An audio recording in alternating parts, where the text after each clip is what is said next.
So if you've ever wondered if going no contact with your parents makes you a bad child, whew, or maybe you've started noticing how your body reacts to emotions, the tightness, the warmth, even the numbness, and you're asking yourself, what is my body trying to tell me?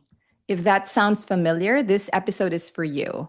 This is a special Ask Dr. Nette Thursday session, and it's our first one, recorded live because I have been receiving so many questions. And I'm like, the questions, some of it like gets repeated. It's kind of like the same themes. And I'm like, if this is what's happening, like in our community, and if this is what our community need, then we are going to do a segment so that everybody can benefit, not just like a one-on-one typing and like answering their questions, right?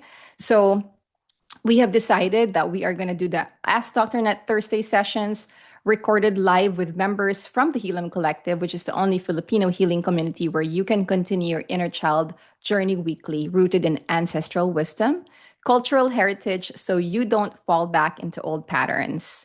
Every Thursday on the Brown Psych, we will take real questions from Filipinos worldwide who are navigating healing, family boundaries, and the inner child. So before we dive in, a gentle reminder, everything we discuss here is for informational and educational purposes only. I am not your therapist. And the things that I will tell you may or may not apply to your unique situation because I don't know you. I don't know the family history. I don't know your current situation. So please seek guidance from your own mental health therapist for personalized support. Okay? So let us begin.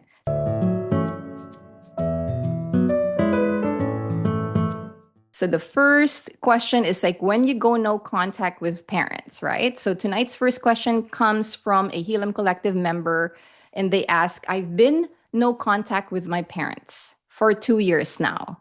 Sometimes I feel a tug to reach out, but most days I just want to protect my peace. How do you know when it's truly time to make peace and reconnect, if ever? So, first, I just want to say this. If you're Filipino and you've chosen to go no contact, you are not alone. When I first posted on this, because I actually have a relative who did this like in 2019, way back, and I kind of like made a video dedicated for him, that video reached 1 point something million views. And there is a reason why so many people also reached out after I put that video out. I got so many DMs, literally hundreds, mostly from Filipinos who say, Doc, I love my family, but I can't keep going to the same pain.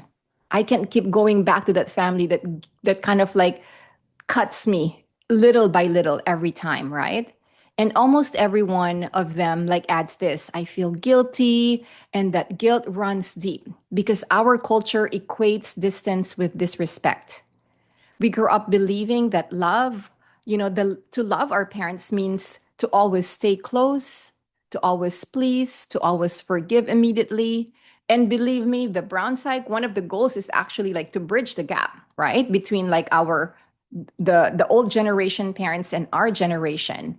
But there is also a limit to that. And like I said earlier, like the disclaimer is like if the kind of violence or the kind of abuse that you are experiencing from your Filipino family is the kind that cuts deep in your soul and in your bones, whether that's sexual, emotional violation, physical violation, whatever violation that is, there is no there is no excuse for violence. I just wanted to put it that way. Okay. So sometimes distance is love, especially when it is the only way to heal without resentment. So if that's you breathing through guilt tonight, please know you are not broken. You are protecting your peace. And like again, I said, I have a relative who went no contact with his father in 2019, and they did not speak for years until 2 weeks ago when he decided to actually like call his dad on his birthday. And he told me something I'll never forget. He was like, it's not really about forgetting the past. It was about meeting him where he was. And that's the complexity. That's the complexity of Filipino healing. Our parents may never say, I'm sorry, but They will express it in so many different ways through gestures, even through the tone of voice. Like, according to him, like his tone of voice is kind of different, or by, preparing food or maybe fixing something or simply showing up. It's not emotional fluency, it's gesture based repair. And if you wait for that Western style apology, like the one that you see in the Hollywood movies, or like the one that you see, what is like a popular TV show right now, like just like a Western movie, right? There was like a movie that we saw, I think it was called The Way Home. Oh gosh, we binge watched that show. But anyway, if you wait for that Western style apology, the verbal, the detailed, the accountability, and that accountability is huge right now. If you go in social media and you follow some of these therapists or like some of these Western healers, they are calling out for accountability. And so here is my unpopular opinion about the accountability. For us, if you are going to wait for that, that may never come. And I am really sorry to break the news that sure, like the Western social media, that's kind of like the information that you're gonna get. But do you actually think that some of our Filipino parents might be able to get to that kind of emotional intelligence? Iba kasi yung emotional intelligence ng Filipinos eh. We are more on pakikiramdam, right? Which is like one of our beautiful values. And pakikiramdam, for those who don't understand what pakikiramdam is, it's kind of like sensing how the other person is feeling. So it's not through this, it's not through verbal. It's through sensing. It is through like the high context. Like, kasi high context yung culture natin eh. So we are not low context like here in the Western. And it's not because our parents don't care, but because they were never taught how to say sorry. It was never modeled to them. They learned to survive and not repair. So we're all going to take a deep breath because I know that that is an unpopular opinion. And not a lot of people, like, that's not easily digestible to hear that our parents may not understand what accountability really means. And when you are a constant consumer of Western social media, that is the thing that is going on right now. How many accounts have I seen that just in the past few days? So you'll know when your piece feels sturdy enough to hold both your pain and their limitations. And I have like some three gentle, guide questions to help you. So I want you to ask, do I still need them to validate my pain? Or can I validate it myself? Because when we can honor our truth without needing them to echo it, maybe you're ready. Maybe you're ready to reconcile because you are no longer coming from like that pained or like wounded inner child, because you know now how to give it to yourself. And these are things that our parents might not be capable. They might not have the capacity, the skills, the tools, right? The modeling to be able to give that to us. Okay. So the next one is, can I set boundaries even if they don't fully understand them? Because in our Filipino families, ibang tao, which means other people, right? And this is Psikolohiyang Pilipino. And then there's the hindi ibang tao, which mean you're no longer separate from me, or hindi ka na others. You're not other people anymore. Like this to ibang tao and hindi ibang tao, which is kind of like one of the concepts of like Filipino humanity. In Psikolohiyang Tagalog or Filipino psychology, it really blurs that line like very easily. And you may continuously restate your boundaries with compassion and consistency. And then the next one is, am I reaching out from guilt or from groundedness? So if guilt is where you're coming from, right? I don't know if that's the right time because guilt seeks approval. But when you're coming from a place of like groundedness, then that means maybe you are coming from a place of peace. And knowing which one is moving you can be really golden. So I would like to see if our audience, because we have a live audience right now from the Hilom Collective, has any comment to what I just said. And if you can relate, can you give me a thumbs up to what I am saying? All right. Oh, someone said I can super relate or resonate with all this, and people are giving me a lot of thumbs up. Thank you. Our parents carry wounded inner children too. They may never meet the Western image of accountability we see online, and that's okay. And we grieve that reality. It sucks. I even like feel it on my own, right? Like we learn to accept what they can give while also protecting what we need. So if you choose to reconnect, do it with clear eyes and a soft heart.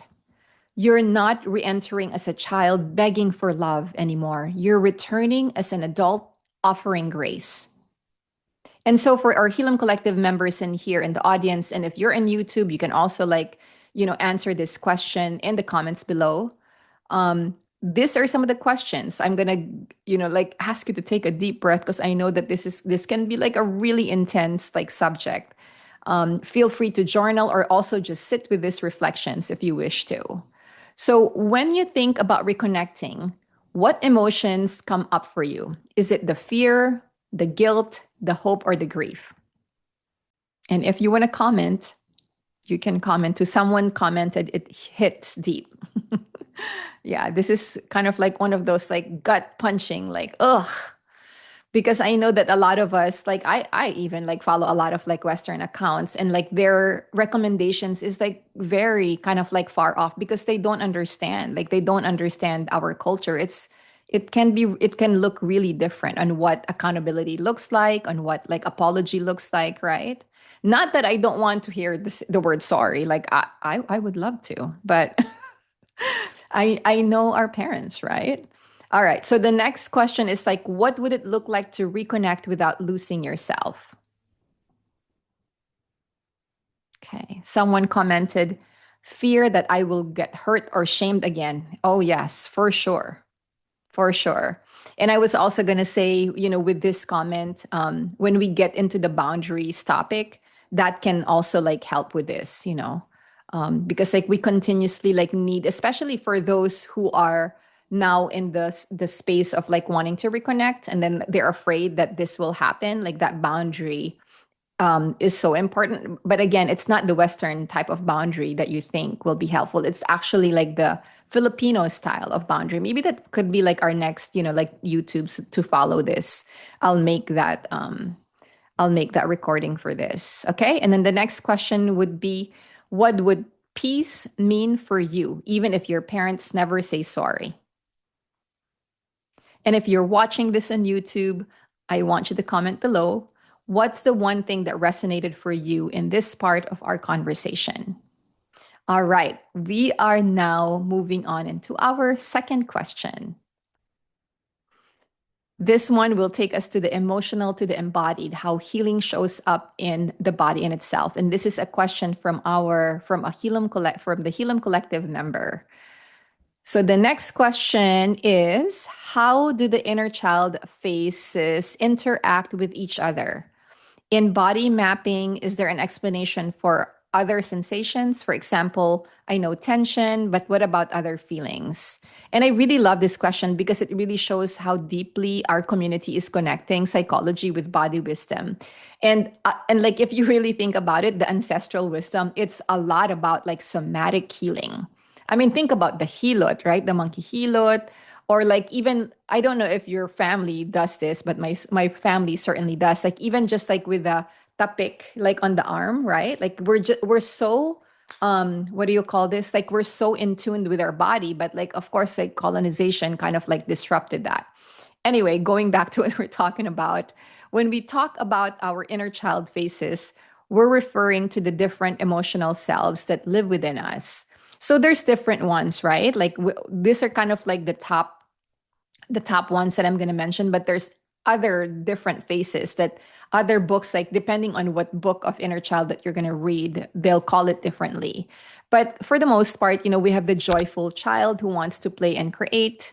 And then we have the fearful child who hides when conflict arises. And then we have the achieving child who performs to earn love. And then we have the abandoned child who withdraws. And then now we also have the wise child who carries memory, empathy, and intuition. And in other books, we also have like the divine child. And I think in one of the workshops, like we also talked about that. But this inner children also coexist within your body's memory.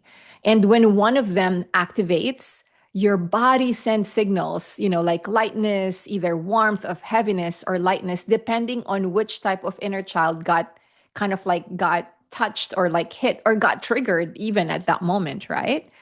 So think of them as family members within you. So the achiever might silence the playful child to stay productive, and then the fearful child might hide the angry child because expressing anger once felt unsafe.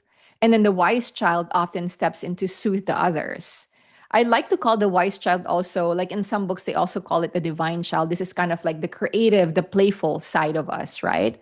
These dynamics happen through the body, not the mind. You may feel this as inner tension, fatigue, or waves of emotion that don't seem logical because healing rarely is. And then the body mapping, body tension. Tension is only one signal your body gives. And here are others that I want you to pay attention. So we have the heaviness or the grief, unexpressed sadness. And then we have the tingling or the warmth. This is kind of like the energy returning, healing in progress. And then sometimes you'll have that coldness or numbing, right? Or kind of like sometimes people say that that's the emotional freeze or that's the protection. And then you also sometimes have that fluttering in the chest or in the stomach. And for me, that kind of like sometimes signal, anxiety or I'm anticipating something, both rooted really in vulnerability, if you think about it. And then we also have the soft expansion, the relief, the feeling of safety, the feeling of belonging or self acceptance. And our bodies speak in sensations, not words.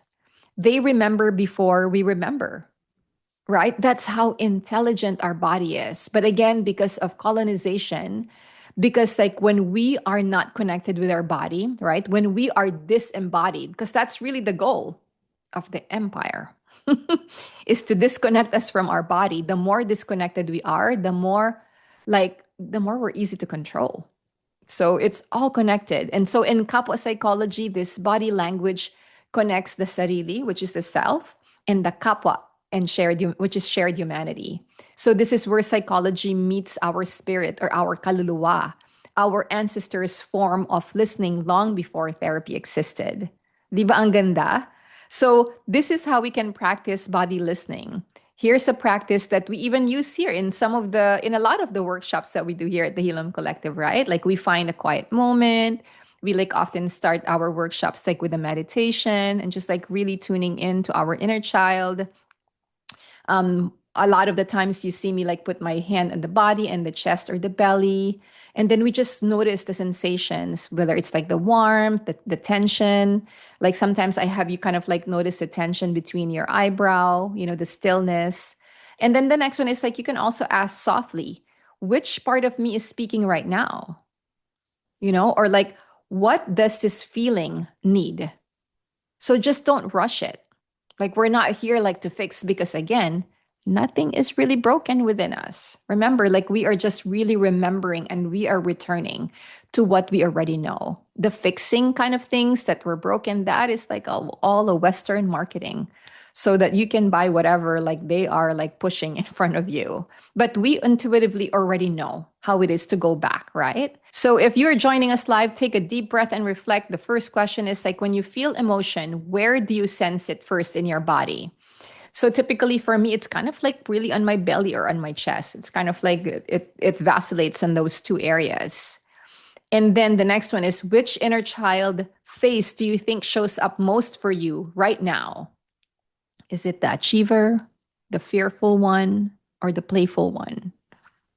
So I would love to read your comments in the chat box if you can comment. Okay, someone said in my chest, and definitely the achiever, yes. And then someone said, I feel it in my breath first, and I realize that I'm either holding my breath or have shallow breathing. Yes. Oh my gosh, I used to do that a lot. Do you also do that? Like when we're taking pictures, it's like, why do we have to hold our breath when we're taking pictures? It's like we're almost anticipating something's going to happen. Um, all right. And then the next question is like, how does your body tell you when you're safe again? Oh, that is a good question. So for me, like I can actually like answer this, and maybe some of the Helium Collect THC members can answer this after I answer. Like I kind of notice that I feel safe again when I begin to hum. Like when I go, and that's how I also kind of like regulate and tell my inner child that she's safe. Like that kind of like humming. You all know I love karaoke, right? So and that's also a good question because um why do you think us Filipinos we love why do we love karaoke? Why do we love to sing so much? Because of that emotional suppression, right? And when we sing, we are able to kind of really express and like regulate ourselves more. Okay, someone said, my body tells me I'm safe when I'm present and I'm no longer in my head. I'm noticing the world around me. Beautiful. Someone said, when my shoulders untense and come down and my hands unclench. All right, thank you. And then someone said, I know I feel safe when my breath slows down and my body takes up more space. Amazing. All right, everybody. Well, thank you again to our Hilom Collective members for asking such heartfelt questions and to everyone watching on YouTube for being part of this space. Again, this is our first Ask Dr. Nette Thursdays. And if tonight's conversation resonated, remember that you don't have to heal alone. You can continue your journey inside the Hilom Collective, and some of our members are here right now. So I am like really so thankful that they joined me in this recording. Hilom Collective is the only Filipino healing community where you can continue your inner child journey weekly, rooted in ancestral wisdom and cultural heritage, so you don't fall back into old patterns. So join me every Thursday for Ask Dr. Net Healing Conversations for the Filipino Soul, only here in the Brown Side channel. Maraming salamat. And again, this is Dr. Net signing out, reminding you that our healing is our resistance. I'll see you on the next one, next Thursday.